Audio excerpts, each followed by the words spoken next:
आज मैं श्री कृष्ण के जीवन से जुड़ी एक घटना का आपके सामने वर्णन करूंगा। उन्होंने बहुत सरलता से सिखाया और हमें बताया कि पावर ऑफ फोकस क्या है और इस फोकस की पावर का इस्तेमाल करके हम लॉ ऑफ अट्रैक्शन को अपनी लाइफ में करेक्टली कैसे यूज़ कर सकते हैं। शुरू करते हैं। ये बात है महाभारत के युग के समय से पहले की। श्री कृष्ण की बुआ सुबह का एक बेटा था जिसका नाम शिशुपाल था।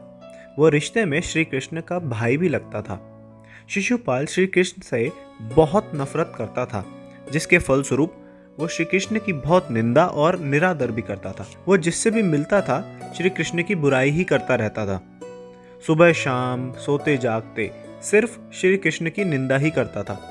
एक बार जरासंध और काल्यवन ने मिलकर श्री कृष्ण और बलराम के विरुद्ध युद्ध छेड़ा, जिस युद्ध में शिशुपाल ने उनकी मदद भी की थी। पर युद्ध में जरासंध और काल्यवन मारे गए।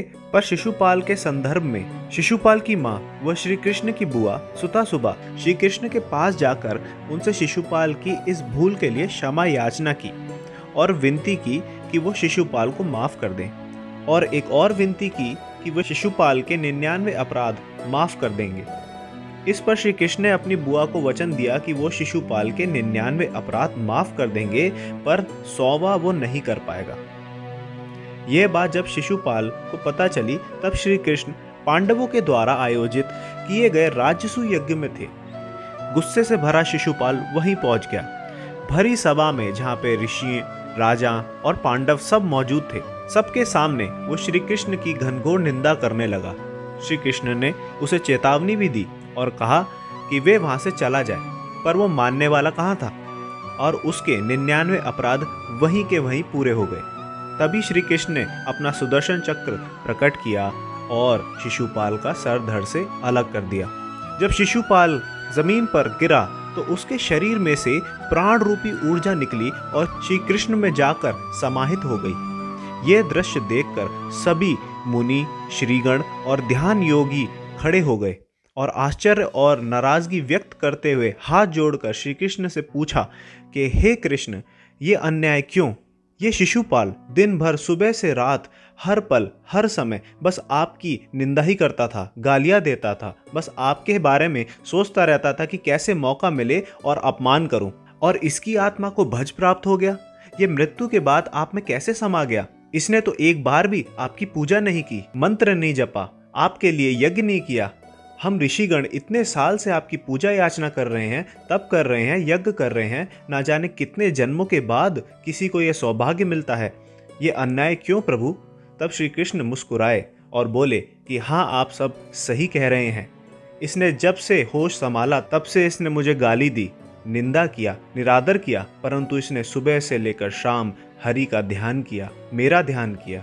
ये गाली देता था तो मेरा ध्यान करता था, निंदा करता था तो मेरा ध्यान करता था, पर हर पल हर वक्त इसने मुझे ध्यान किया, तो अंत में इसे मुझ में मिलना ही था।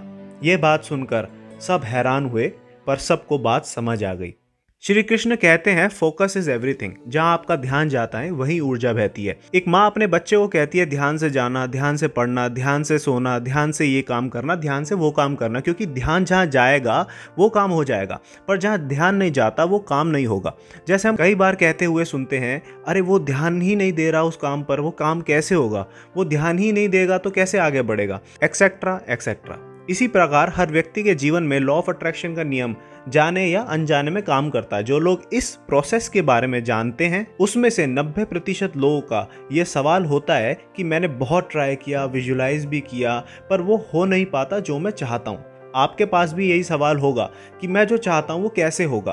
तो इसका जवाब सिर्फ यही है कि आपको फोकस पूरे दिन जिस चीज़ पर सबसे ज़्यादा होगा वही आप आकर्षित करेंगे, ना कि सिर्फ 15 या 20 मिनट विजुलाइजेशन किया और बाकी 23 घंटा 40 मिनट डिस्ट्रैक्शन में बिता दिया।